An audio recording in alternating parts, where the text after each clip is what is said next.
Ladies and gentlemen, welcome to episode 4 of this Ironman series. Today's goal will be none other than unlocking the fairy rings.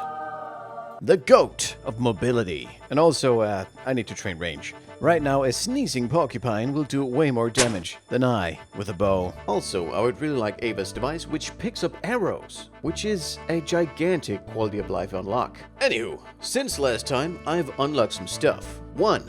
Birdhouse runs, which has increased my hunter levels immensely. I even grabbed enough farming levels to start growing giant seaweed, which I will be turning into delicious crafting XP at some point. I also unlocked Mauritania by being tricked into killing a guardian. But luckily, a priest fixed my blunder with some runescence somehow. I also went on to unlock Valamor by exposing a bandit group disguised as guards who wanted to attack a delegation. And then I farmed a lot of crabs, like a lot of crabs. Oh, and a rune scimitar too. Lastly, I cleared the rogue's den for the full rogue outfit, and suffered through 98 rounds of fishing trawler to get the full angler set. More on that later. Now without further ado, let's go unlock these fairy rings.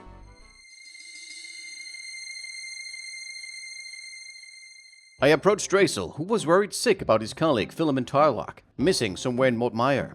He needed someone brave enough to traverse the swamp and bring him back. He gave me some pies and instructions, and I went for the barrier. Mortmire is a dangerous ghast and fated swamp. Do not enter if you value your life.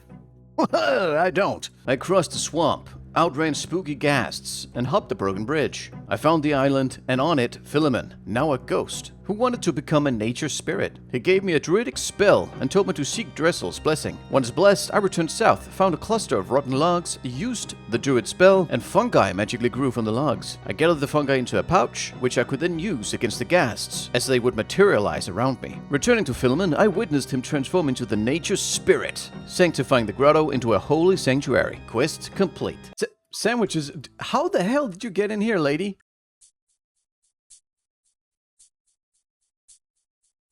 I came across a group of adventurers huddled around a campfire deep within the Lumbridge swamp. They were looking for a hidden magical city, but wouldn't share any more information. Tired of my prodding, the warrior said, maybe there's a leprechaun hiding in the tree over there. Whether it was a joke or not, I decided to investigate. I walked up to the tree and tried chopping it down. And out popped Seamus, a leprechaun. He revealed the secrets of Sonaris, the lost city, only accessible with a Draman staff carved from a tree found deep within the Intrana dungeon.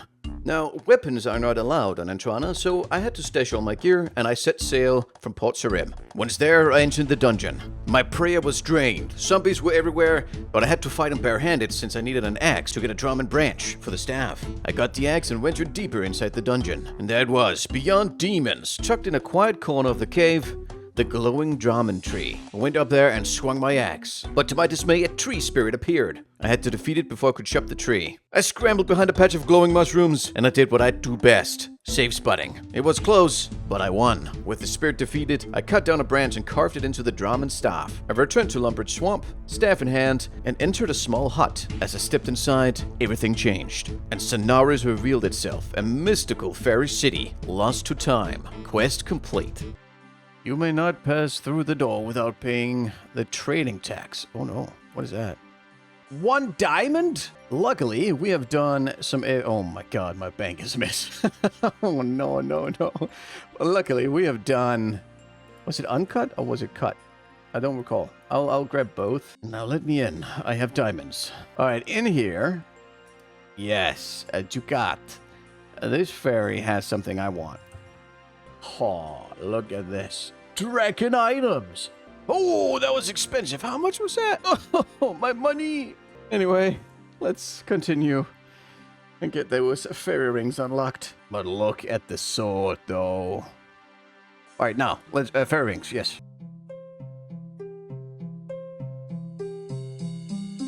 I spoke to Martin, the master gardener in Draenor Village. His roses and everyone else's crops were failing. I went around and spoke to 5 members of the Advanced Gardeners group. Each blamed something else. Bad weather, pests, adventurers. But the 5th whispered, it's fairies. I reported back to Martin. He looked relieved when I described the theories, and he concluded that the fairy realm must hold the answer. And thus I ventured back to Sonaris and spoke to the fairies there. The fairy godfather greeted me and noted that the queen was missing. She was struck ill after battling a creature called Tanglefoot. I decided to find a remedy for the queen's illness. and spoke to Fairy Nuff, who gave me a symptom list and told me to speak to a dark wizard called Sandar. I went to him, and he then told me to speak with Malignius Mortifier, but he wouldn't help me unless I found him a skull. So I did some digging and returned. He was then very cooperative and told me to cure the Fairy Queen I had to defeat Tanglefoot, and to do so I needed magical secateurs, blessed by the nature spirit. For the blessing I needed some various items: red spider eggs, a slimy cave eel, and a fat snail.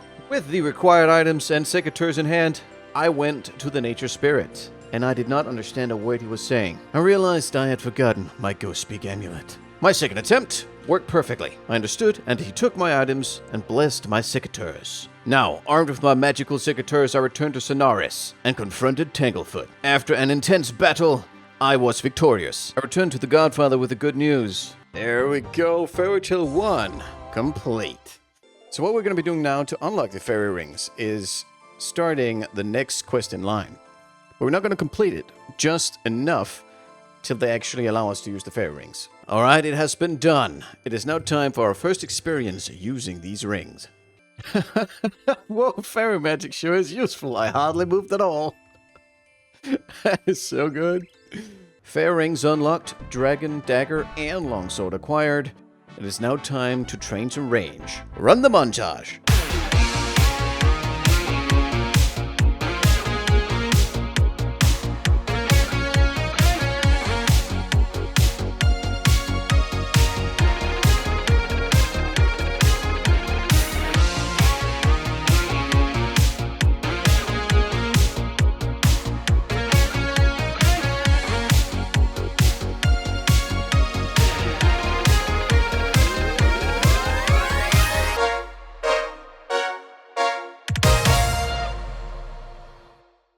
And that concludes today's episode, ladies and gentlemen. If you like this kind of content, please do not hesitate to like and subscribe. And as always, I will see you in the next video.